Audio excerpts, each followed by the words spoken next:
आज जो चैप्टर है वो चैप्टर नंबर 5।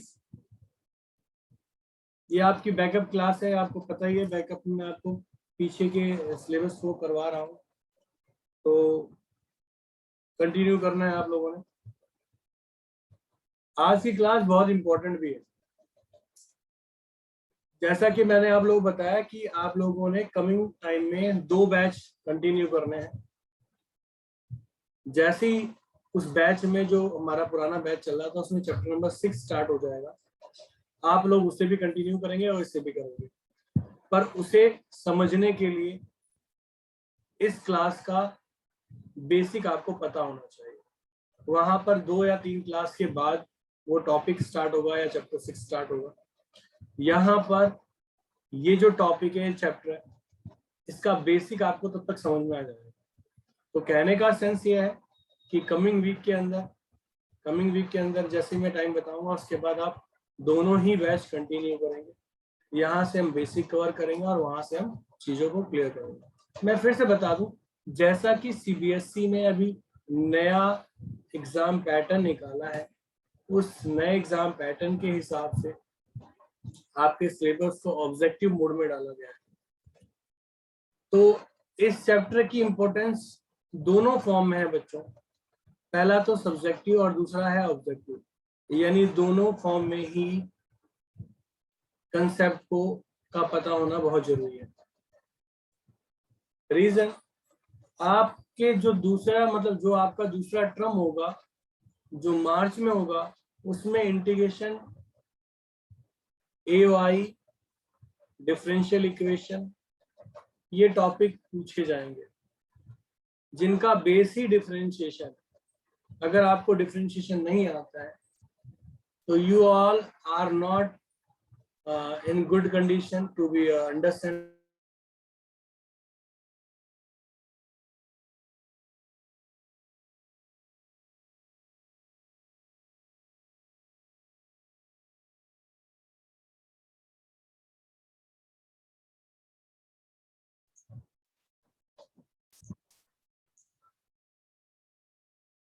तो समझ में आई बात, क्या है क्या नहीं? तो dy/dx का जो सेंस है वो क्या कहना चाह रहा है? Change in dependent variable, independent. ये देखो, y को क्या बोलते हो आप? Dependent variable. तो change in dependent variable, change in dependent variable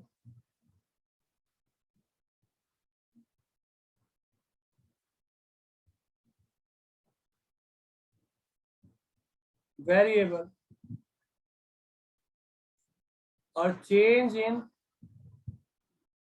independent variable, और किसी एक सिस्टम में होना चाहिए, किसी एक सिस्टम में होना चाहिए। क्लियर है? तो कहने का सेंस ये है कि dy/dx या डेरिवेटिव की जो बात कर रहे हैं वो है क्या? वो किसी एक ऐसी कंडीशन के बारे में हमें बता रहा है जिस फॉर्म के अंदर हम चेंज के बारे में बात कर रहे हैं, पर उस चेंज के लिए दूसरे वेरिएबल का चेंज होना कंपलसरी है। अगर मैं यहाँ कहता हूं, यहाँ 2 लिखा हुआ है, ये 2y है, ठीक?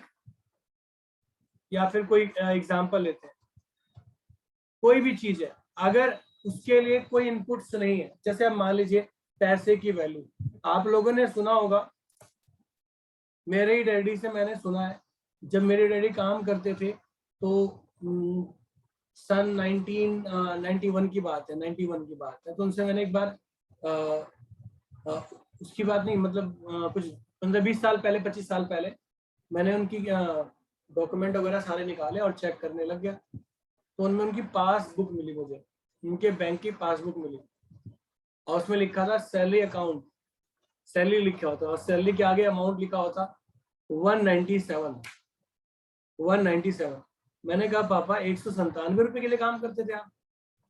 तो कह रहे हैं बेटा आपको पता है उस समय 25 रुपए की साइकिल खरीद सकते थे हम, 25 रुपए में साइकिल मिल जाती थी, ठीक है, और 2-3 हजार रुपए का क्या नाम है, 2-3 हजार रुपए का की बाइक मिल जाती थी और स्कूटर वगैरह मिलता था 15-2000 के आसपास। मैंने कहा इतना सस्ता था? कह रहे बेटा सस्ता नहीं, मतलब उस टाइम और इस टाइम में डिफरेंस आ गया है। तो कहने का सेंस ये है कि पहले जो पैसे की वैल्यू थी अब क्या हो गई है, पैसे की जो वैल्यू थी अब क्या हुई है, बढ़ गई है ना। अरे बढ़ गई है। आज तो तुम लोग 100-200 रुपये खर्च कर देते होगे पर डे में। अरे 100-200 रुपये खर्च कर देते होगे ना, कि नहीं करते हो? यस। तो अब क्या हुआ, जो वैल्यू है, मनी की जो वैल्यू थी वो चेंज हो गई। किसके कारण चेंज हुई? टाइम के अंदर चेंज आने के कारण से। अब मेरे डैडी बताते थे कि हमें 50 पैसे मिलते थे और हम 50 पैसे में जो मेला होता है, गांव में जो मेले लगते हैं, उस मेले को मतलब मेला देख कर आ जाते थे, खा पी के भरपेट घर वालों के लिए लेके भी आते थे और पैसा बचा के भी आते थे 50 पैसे में। यहाँ तो हम 2-3 हजार रुपये भी खर्च कर देते, मतलब लगता है कुछ हुआ ही नहीं आज की डेट में।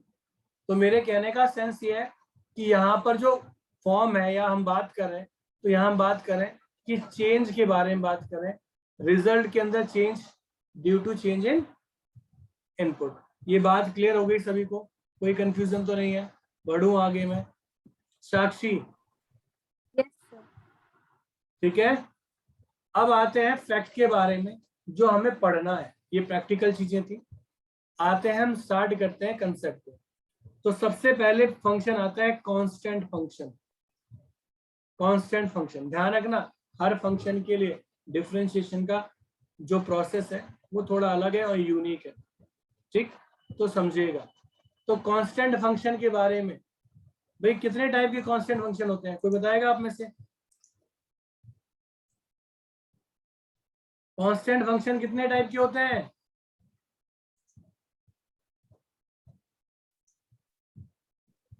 सर 5 टाइप के। कितने?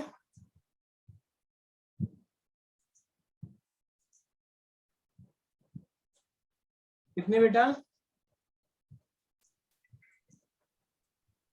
सर पता नहीं। पता नहीं। और किसी को मालूम है तो बताओ, कोई दिक्कत नहीं है। कांस्टेंट फंक्शन होता है 2 टाइप के। एक होता है फिक्स, एक होता है फिक्स्ड कांस्टेंट, और एक होता है आर्बिट्रेरी कांस्टेंट। फिक्स कांस्टेंट का मतलब है किसी वैल्यू से f(2) या 2000, 2 लाख या 5000 कुछ भी, पर यहाँ पर f(ABC) कुछ ऐसा होता है। इन बोथ कंडीशन हम क्या कहते हैं, ध्यान रखना, सुनना ध्यान से बच्चों। f(2) क्या लिखा है? 2 लिखा है। अब अगर मैं इसमें 1 डालूंगा तो भी क्या होगा? 2 होगा। 2 डालूंगा तब भी क्या होगा? 2। 3 डालूंगा तब भी 2 होगा। यस। इसमें भी मैं, अगर ये जो ए वाला पार्ट है, इसमें अगर मैं 1 डालता हूं तब भी ए आएगा, 2 डालता हूं तब भी ए होगा, ठीक है? 3 डालता हूं तब भी ए होगा। मेरे कहने का सेंस ये है कि कांस्टेंट का मतलब क्या होता है, सभी को मालूम है ना? कांस्टेंट का मतलब होता है कि input can be very but result can't be change. मेरी बात समझ में आई या नहीं आई? बच्चों रिप्लाई कर दिया करो कम से कम। Yes sir. कांस्टेंट का मतलब होता है जब रिजल्ट के अंदर कोई चेंज ना आए पर इनपुट में चेंज हो रहा हो। क्या हो रहा हो? इनपुट में चेंज हो रहा हो, तो ऐसी कंडीशन क्या कहलाती है? कांस्टेंट कहलाती है। कांस्टेंट कहलाती है। बात समझ में आ गई? इनपुट में भी अगर वेरिएशन नहीं होगा तब तो फंक्शन ही नहीं, तब तो कंडीशन कहलाएगी ही नहीं। यानी input can be always very for every function. Her function के लिए इनपुट का वेरी करना बहुत जरूरी है। तो कह रहा है कि कांस्टेंट फंक्शन का डेरिवेटिव, आप सभी जानते हैं कि कांस्टेंट फंक्शन का डेरिवेटिव क्या होता है? क्या होता है कांस्टेंट फंक्शन का डेरिवेटिव? 0 होता है ना? पढ़ा है ना या नहीं पढ़ा? कांस्टेंट फंक्शन का डेरिवेटिव क्या होता है? 0 होता है। क्यों होता है? क्योंकि देखो F3 माइनस F2 अगर मैं कहूं तो 2 माइनस 2 ही है ना, 0 हुआ। भाई इनपुट चेंज हो रहा है, ठीक है, पर रिजल्ट कभी बदल नहीं रहा है। तो जब रिजल्ट बदलेगा ही नहीं, वेरी करेगा ही नहीं, तो कंडीशन क्या होगी भाई, 0 ही आएगा ना। मेरी बात समझ में आई? फॉर एग्जाम्पल अगर मैं कहता हूं कि मैं साक्षी को 10 लाख रुपए देता हूं, मैंने कहा स्टूडेंट अच्छी है, 10 लाख इसको दे दिए, और 6 महीने बाद अगर मैं पैसा मांगता हूँ साक्षी में, कहा संभाल के रखिए बेटा, मुझे पैसा वापस दे दिए, तो 6 महीने बाद साक्षी कितने रुपए देगी मुझे,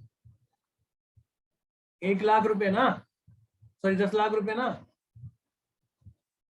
आया ना। तो अब क्या हुआ कि इनपुट, ध्यान देना, टाइम चेंज हुआ, टाइम बदला है ना, वहां टाइम बदला। मैंने इसको 10 लाख रुपए दिए थे, इसने भी मुझे क्या दिया, 10 लाख वापस लाके दे दिए। तो क्या हुआ, टाइम बदला पर वैल्यू नहीं बदली। तो ऐसी कंडीशन कांस्टेंट कहलाती है, और कांस्टेंट का डेरिवेटिव क्या होता है, 0। ठीक, पर अगर मैं यही 10 लाख रुपए बैंक में डालता, वहां मुझे क्या मिलता, इंटरेस्ट मिलता ना, 2%, 1%, 3%, जो भी मिलता ना। तो कहने का मेरा सेंस ये है कि जब हमारे पास कोई भी रिजल्ट जब बदलता नहीं है ना, पर इनपुट बदलते हैं, तो उस कंडीशन को क्या बोलते हैं, कांस्टेंट फंक्शन कहते हैं। और कांस्टेंट फंक्शन में रिजल्ट बदलता नहीं है, इसीलिए उसे, उसका डेरिवेटिव क्या होता है, हमेशा 0 होता है। ये बात सभी को समझ में आई या नहीं आई? मैं 1 बाई 1 करके फंक्शन स्टार्ट कर रहा हूँ। आशना क्लियर हुआ या नहीं हुआ? Yes sir. गुड। नेक्स्ट हम बात करते हैं अगले फंक्शन के बारे में। हाँ, अगले फंक्शन के बारे में बात करते हैं। fx इक्वल टू x की पावर n। इस फंक्शन को बोलते हैं पोलिनोमियल। क्या बोलते हैं, पोलिनोमियल फंक्शन। क्या बोलते हैं, पोलिनोमियल फंक्शन। तो पोलिनोमियल फंक्शन के लिए एक रूल बनाया गया है, उस रूल के बारे में डिटेल में मैं बातें बताऊंगा। फिलहाल वो रूल है क्या वो समझते हैं। कांस्टेंट क्लियर हो गया। पोलिनोमियल फंक्शन, इसमें जो डिफरेंशिएशन होता है, इसमें जो डिफरेंशिएशन होता है बच्चों, वो क्या करता है, वो एक स्पेसिफिक कंडीशन दिखाता है, n x की पावर n माइनस 1।